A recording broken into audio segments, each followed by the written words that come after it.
Hey man, today I have a guide for you on how to think correctly, how to think in the best way possible, to be able to leverage your brain. Now, over the years, you might have been thinking to yourself, oh, I'm not good at this, I'm not good at that, I'm just not smart enough, I was not born this way, that sort of thing. You might have thought, oh, I'm just not a math person, I can't do math. Oh, I just don't understand English. Oh, I don't understand econ. Oh, I don't understand how to file this report. All of these things. And now, it's not your fault. Let me tell you that first. It's really not your fault. Society has coded us to create these excuses on not being able to do something. That's the easy way out. But let me tell you, the people who you think are naturally good at something simply have more XP than you right now. So from a game standpoint, and it's going to sound a bit cringe, but from a gaming standpoint, those people simply have more XP. The guy is simply at a higher level than you. You're trying to compare yourself from a birth point way to some guy who's level 100. Everybody starts at level 0, but that guy his parents pushed him into math when he was in elementary. He just had a head start. And so that's why you see a lot of teachers saying, oh, it's the smart kids that always do bad in high school.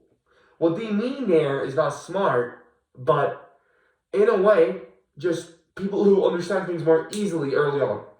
But the reason those people have a disadvantage is because they're actually not smart. The issue is they don't know how to study complex things. So okay, the guy, let's say, inherently from his birth was able to understand, 2 plus 2 is equal to 4 easily. But because this guy does not develop a way to internalize information, a way to use information, to synthesize information, and a way to study information from, let's say, a textbook, that guy's going to fall behind. If you try to tell him quantum mechanics, he can't find an intuitive way to understand it. For that, you need to put the hard work in. So, what I'm going to tell you is this. First principles thinking. You might have heard that before. But it's the same type of thinking Elon Musk uses. The same type of thinking all these physicists, engineers, people who build the damn rockets use. Building a rocket is not that hard when you think from a first principles basis. Now, what is first principles, right? You might be asking. Well, let me tell you. First principles is breaking down the question. Breaking down what you want to do into little chunks. Or, for example, let's say, I'm telling you, let's make a car. From a first principle standpoint, you have to understand the foundation. What is a car? What makes a car move? What is the purpose of my car? Is it sports? Is it SUV type cars? Because it's going to go off-road?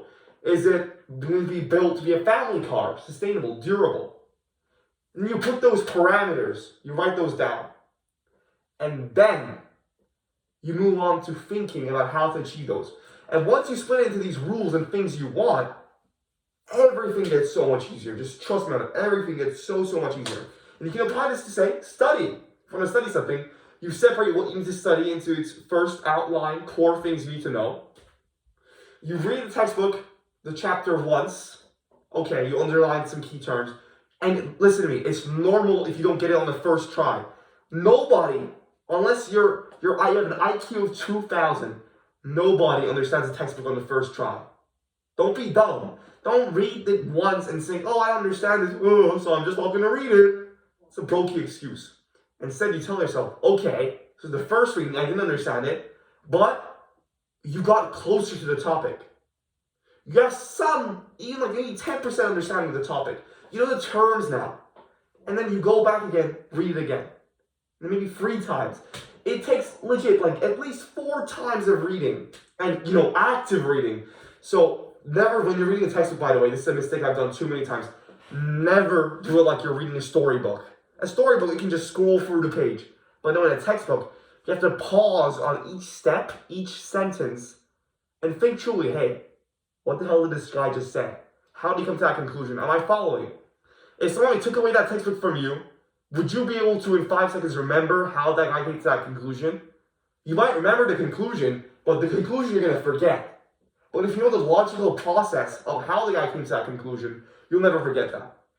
So going through that from an axiomatic, parameter-based standpoint and taking your notes, that's You'll be a machine.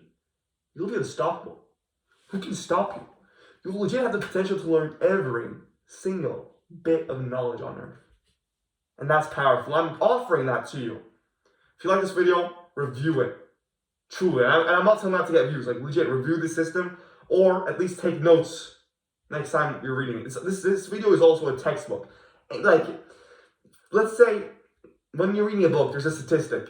When you read a book, you only remember 20% of what you read. 20%. That's very little. And you forgot it over time. Let's say you read it twice. This is the worst math ever, by the way. And I know it's not calculated this way. But let's put a ballpark estimate of now you remember 20 to more, like at least 4, at the maximum 40%. Next time, at maximum 60%. Next time, at maximum 80%. Next time, at maximum, you never get to 100, but when you're at 80%, I mean, you can rewrite that book if you want to. So yeah, listen, I believe in you. You got this. If you work hard, nothing is impossible in life. And I'm not saying that in a cliche way. I'm saying it because I know it's true. And you have to believe in it truly to make it work. Remember, there is no other way. See ya.